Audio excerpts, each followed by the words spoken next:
Evening, friend. Come sit by the fire.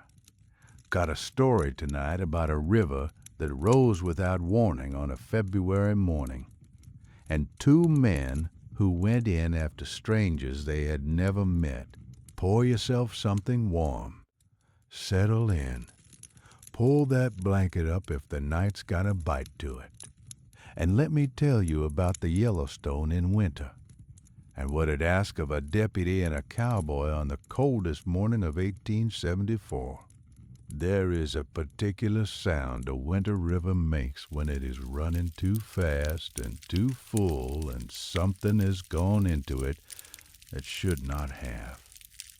It is not a loud sound. It is not a dramatic sound.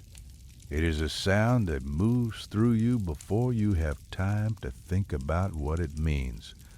A shift in the register of the current, a change in the way the water talks to the bank, something underneath the ordinary noise of the river that is different enough to stop whatever you are doing and make you turn your head. Deputy Caleb Marsh heard that sound at first light on a February morning in 1874, and by the time he understood what he was hearing, the cowboy standing next to him was already in the water. That is where this story begins. On a bank above a brown and swollen river, in a cold that had no interest in what anyone had planned for the day, with a sound carrying downstream that neither man had ever heard before, and both men understood immediately. What happened in the next 2 hours is the kind of thing that does not get written into reports very accurately. Reports want facts: time, location, outcome.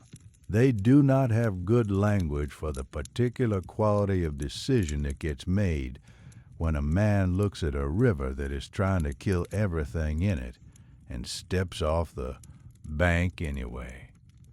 But I have been carrying this story for a long time, and I think it deserves to be told properly.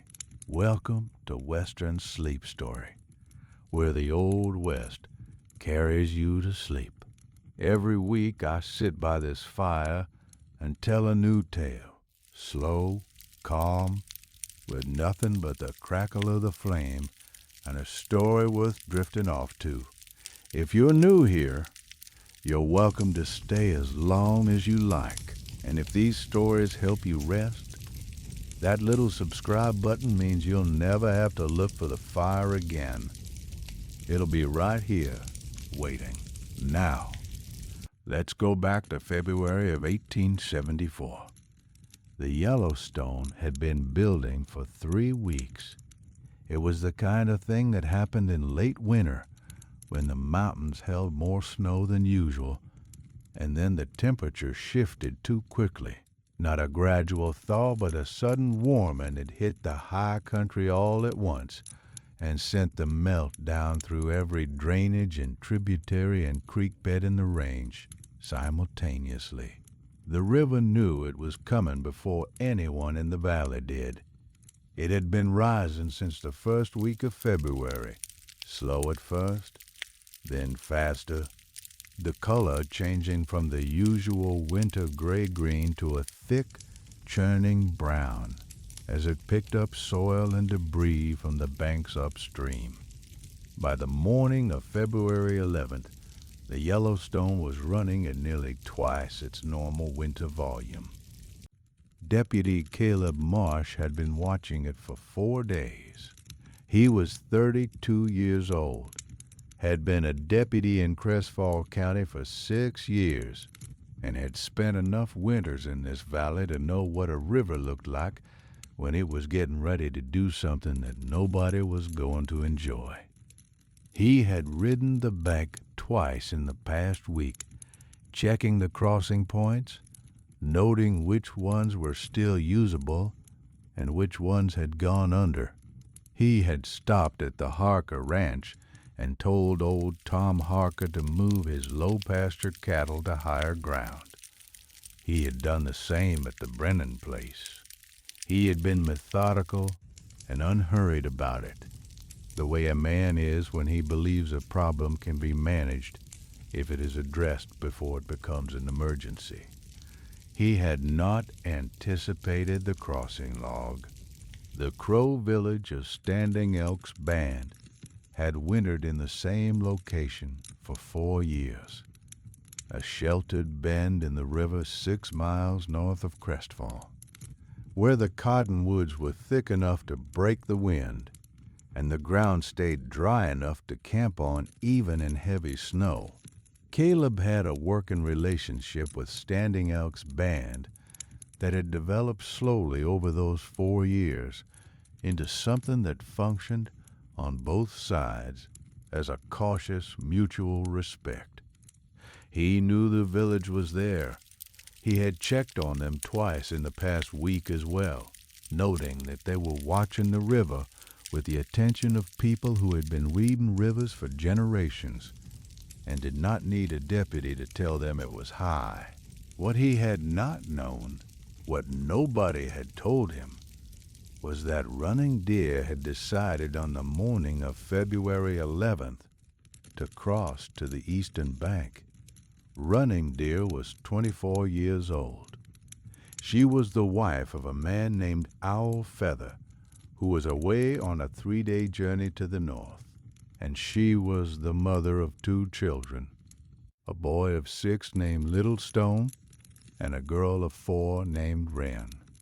She had a sister who lived on the eastern bank of the river in a smaller camp about a mile from the main village, and she had promised to bring her sister medicine for a fever that had been going on for 2 days. The crossing log had been in place since the previous autumn, a thick cottonwood trunk that had fallen across a narrow point in the river and been secured on both ends with rope and stakes. In normal water levels, it was a reliable crossing, wide enough to walk with confidence, close enough to the surface to feel stable. Running Deer had used it a dozen times. She did not know that the log had shifted in the night. The river, rising through the darkness, had lifted the upstream end of the log off its stakes and turned it slightly, changing the angle just enough that the crossing was no longer straight. In the gray light before sunrise, with the children behind her and her mind on her sister's fever, Running Deer did not notice the change until she was already 4 steps out over the water. The log moved under her foot. She had time to grab Little Stone's wrist before the current took them. His name was Trace Alder, and he had been camped by that section of the river since the previous evening. He was 28 years old, originally from Missouri, and had been working cattle drives up through Wyoming and Montana for the past 5 years, with the particular combination of competence and rootlessness that characterized a certain kind of young man in those years, good at the work, comfortable with discomfort, not especially attached to any one place or any one future. He had a reputation among the outfits that hired him as a man who showed up when he said he would and did not complain about conditions, which in the cattle business was considered nearly as valuable as skill. He had stopped at the river the previous evening because his horse had thrown a shoe on the rocky ground 2 miles back, and he had decided it was smarter to camp for the night and deal with it in the morning than to push on in the dark. He had made his fire above the bank, eaten what he had, and gone to sleep with the sound of the running water below him. He woke at first light because the sound had changed. He could not have explained if someone had asked him exactly what was different about it. It was the same river, the same basic register of moving water over rock and soil. But something in the quality of it had shifted, some undertone that had not been there when he fell asleep, and it was enough to bring him out of his bedroll and to his feet before he had fully assembled a conscious thought about why. He was standing at the bank, looking downstream, when he heard the voice. It was carrying over the water from somewhere around the bend, high, urgent, in a language he did not speak, and it was followed almost immediately by a smaller sound that he recognized without any ambiguity at all. A child in water trying to breathe. Trace Alder took off his coat, dropped it on the bank, and went in. The cold was a thing that had mass and intention. It hit him across the chest like a thrown object and drove the air out of him in a single, involuntary gasp. And for the first 2 seconds in the water, he was not swimming. He was simply fighting to get his breath back while the current tried to decide what to do with him. He had swum in rivers before, had even swum in cold rivers, but this was a different category of cold, the kind that began working on your decisions before it finished working on your body, slowing the thinking down in the same way it slowed the blood. He got his breath, he got his arms working, he went downstream. Deputy Caleb Marsh heard the voice at the same moment Trace did, from a position about 40 yards upstream on the eastern bank. He had been doing his morning check of the crossing points, riding slowly along the bank in the gray pre-dawn light. When the sound reached him, he pulled his horse up and listened for 2 seconds, long enough to locate the direction, long enough to understand what he was hearing, and then he was off the horse and running along the bank toward the bend, shouting back over his shoulder at his horse as though the animal might find this useful information. He came around the bend and saw 3 things in rapid sequence. He saw running deer in the water, one arm locked around the trunk of a half-submerged cottonwood that had snagged along the bank, the other arm extended into the current where Little Stone was clinging to her wrist with both hands. He saw Wren, the 4-year-old girl, somehow still on the crossing log. She had not gone in, had instead dropped flat and wrapped her arms around the log when it shifted, and was now lying there above the water, rigid with terror, not moving. And he saw Trace Alder, a man he had never seen before in his life, a stranger in a work shirt with no coat, already in the river, moving downstream at the speed of the current, angling across toward the cottonwood snag. Caleb made 2 assessments in the time it took him to reach the bank's edge.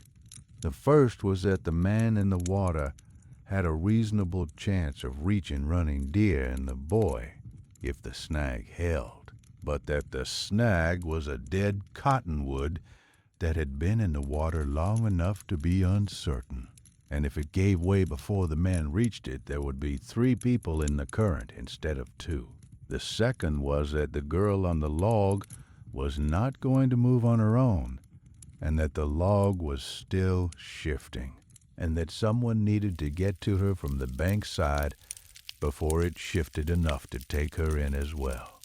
He looked at the log, he looked at the bank, he looked at the gap between them. 8 feet of fast brown water, narrower here than anywhere else, but still 8 feet and still moving at a speed that made the arithmetic of crossing it unpleasant.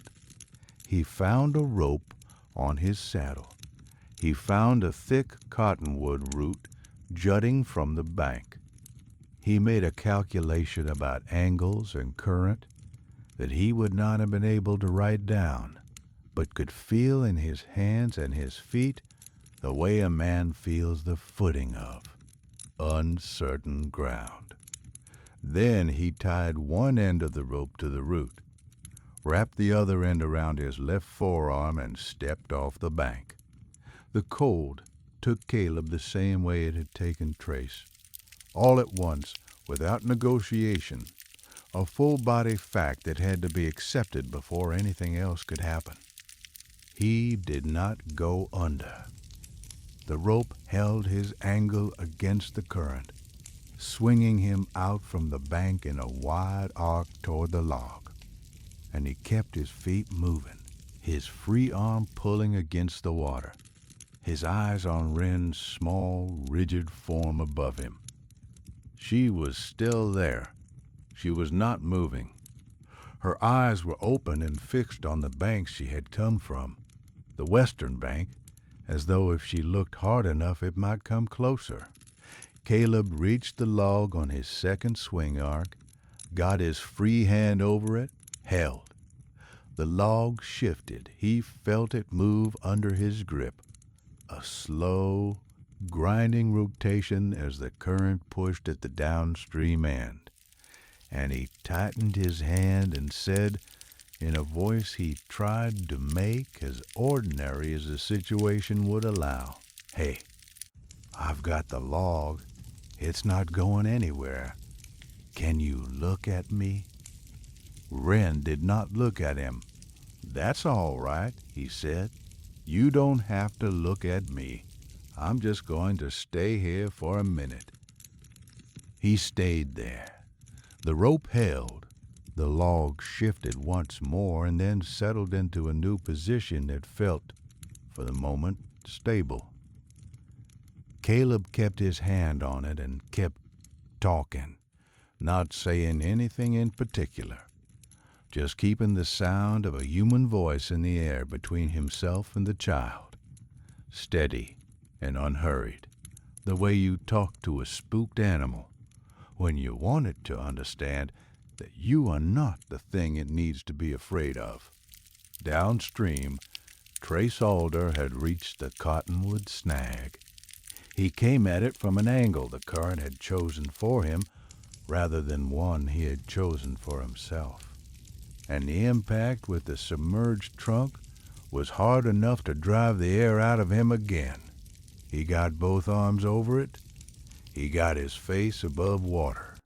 He turned and found Running Deer 2 feet away, her arms still locked around the wood, little stone still on her wrist. The boy's face white and terrified but above the waterline. Trace got his hand to the boy's collar. He said something, later he could not remember what, and Running Deer looked at him with an expression that had moved past fear into a kind of ferocious concentration, the expression of someone who has decided that the situation is solvable and is working on solving it. She said something back to him in Crow. He did not understand the words. He understood the tone completely. "I've got him," Trace said. "I've got the boy. You hold on. Now, if you're still awake and this fire is keeping you company tonight, I'm glad you're here. If you'd like more nights like this, a subscribe and a quiet little tap on that bell means I can keep these stories coming, one fire at a time. But for now, let's get back to where we were. Getting out of a fast winter river is not the same problem as getting into one. Getting in requires only a decision and a step. Getting out requires the river's cooperation. And the river on the morning of February 11th, 1874, was not in a cooperative mood. The current along the snag where Trace and Running Deer were holding was moving at a speed that made any direct approach to the bank a losing proposition. The water pushed everything downstream, and the bank upstream of the snag was a vertical cut of soil, 3 feet high, with nothing to grip. Trace assessed this for approximately 4 seconds, which was about as long as his hands could hold onto the snag before the cold began working on his grip. He looked downstream. The bank curved there, and on the outside of the curve there was a gravel bar, low, flat, accessible, 120 yards away, and current moving at this speed. That was perhaps 90 seconds of travel time if they stayed on the surface and did not go under. He looked at Running Deer. He pointed downstream at the gravel bar. He mimed, letting go of the snag, moving with the current, reaching the bar. Running Deer looked where he pointed. She looked back at him. She said something short and decisive in Crow that he interpreted correctly as understood.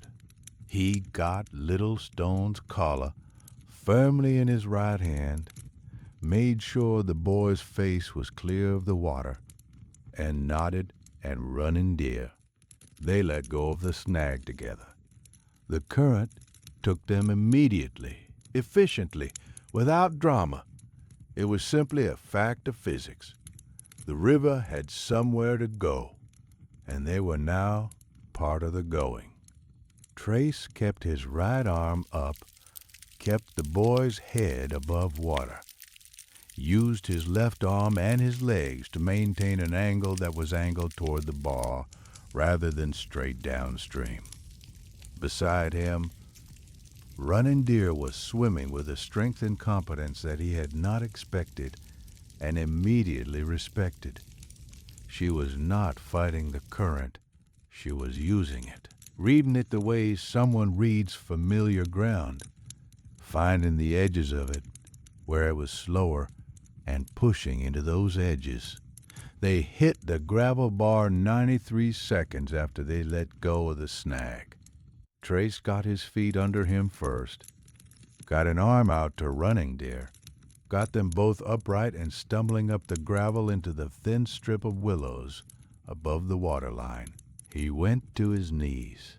Little Stone was coughing, a productive cough, the kind that meant lungs clearing, which was the best sound Trace had heard in what felt like a very long time. He looked back upstream. Caleb was still at the log, and Wren was still on it. The problem with Wren was not physical. She was unhurt. The log, in its new position, was stable enough for the moment. Caleb's rope still held his angle, and he had been talking to her for 6 minutes now in the same steady, unhurried voice, and she had not moved. But she had not gone further into panic either. She was simply frozen, not by cold, though the cold was real and getting more real by the minute, but by the particular paralysis that sometimes takes hold of small children in the presence of danger, a shutting down of the voluntary systems in favor of something older and more fundamental that says, "Be still. Be small. Do not move." Caleb understood this. He had seen it before, in a child caught in a bonfire 3 years ago, and in a boy who had fallen partway down a cliff face near Ridgeback Creek the previous summer. The way out of that paralysis was not commands, not urgency, not the communication of how serious the situation was. The child already knew how serious it was. What the child needed was proof that the world had not entirely become the dangerous thing it currently appeared to be, that there was still something ordinary in it.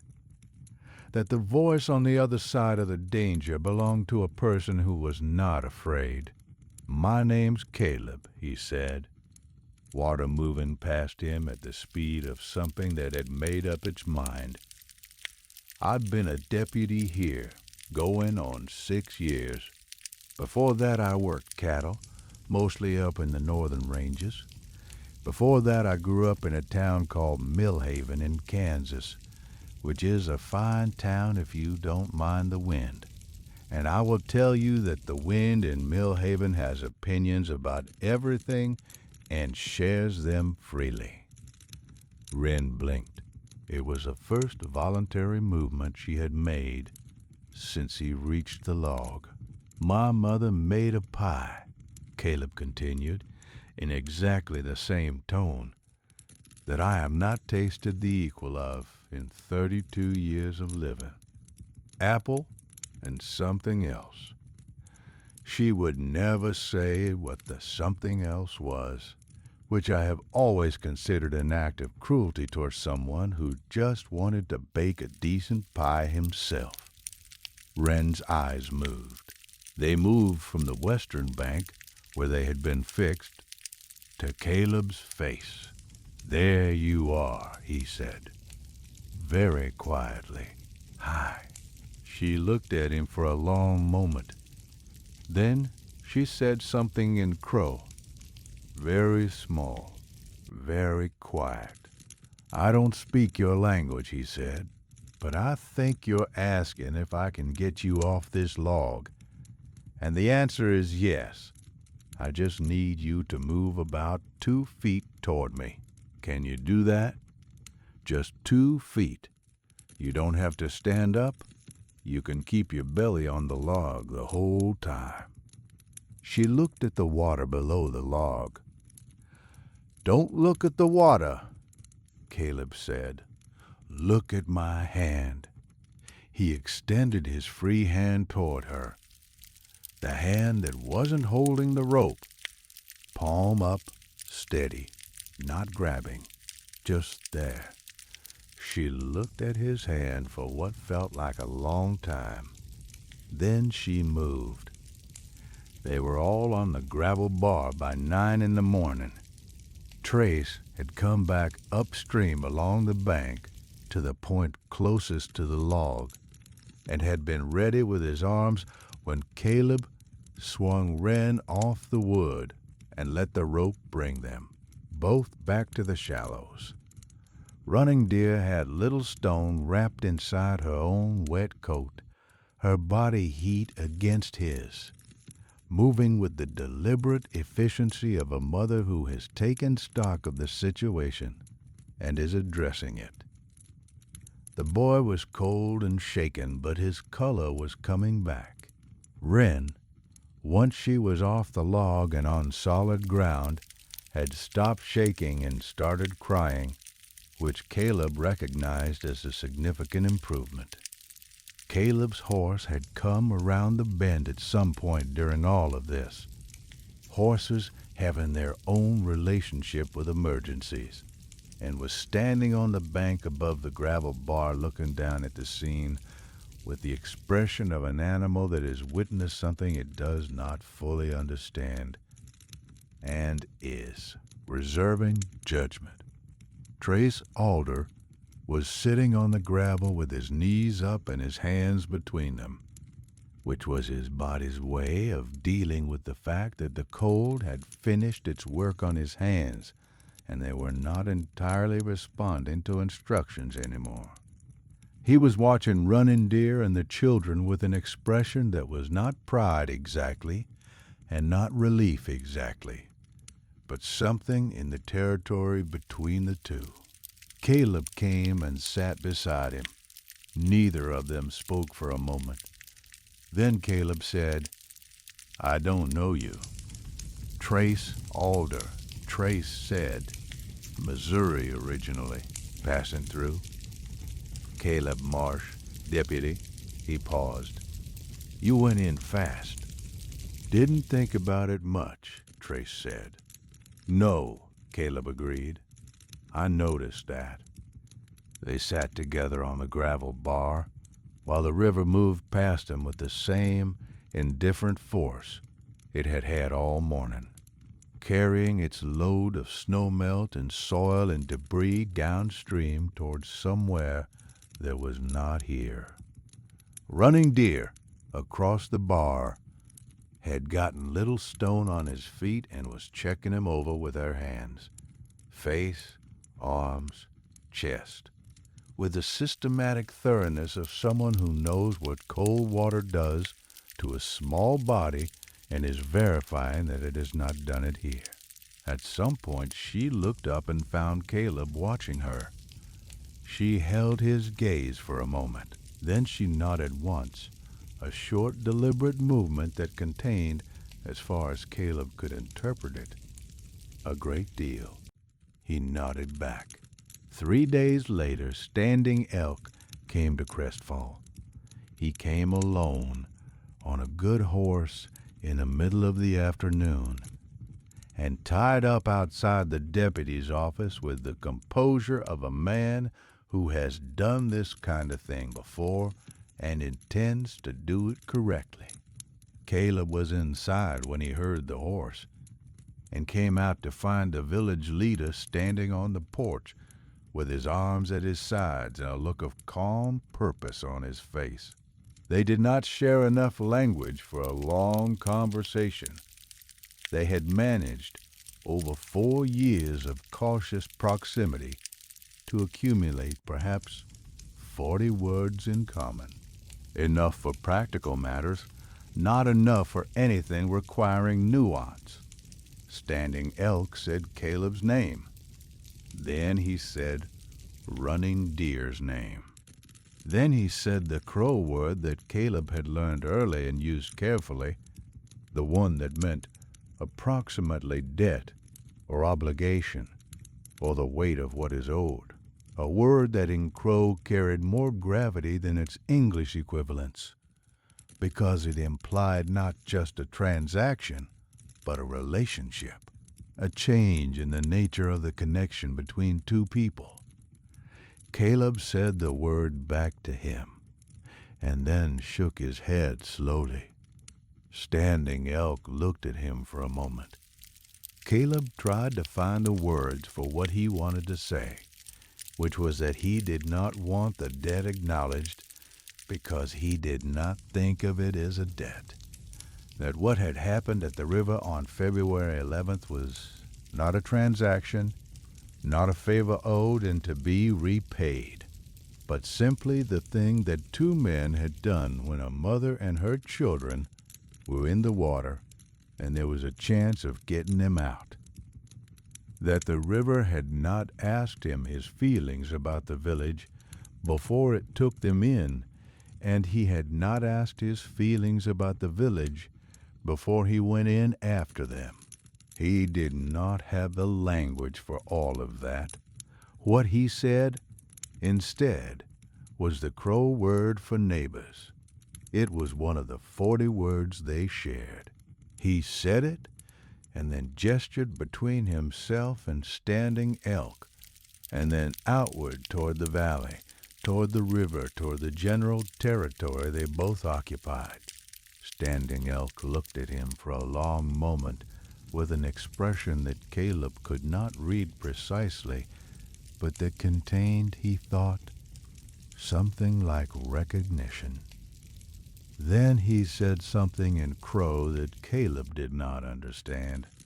He said it once, clearly, without elaboration, and then he untied his horse and rode back north toward the village.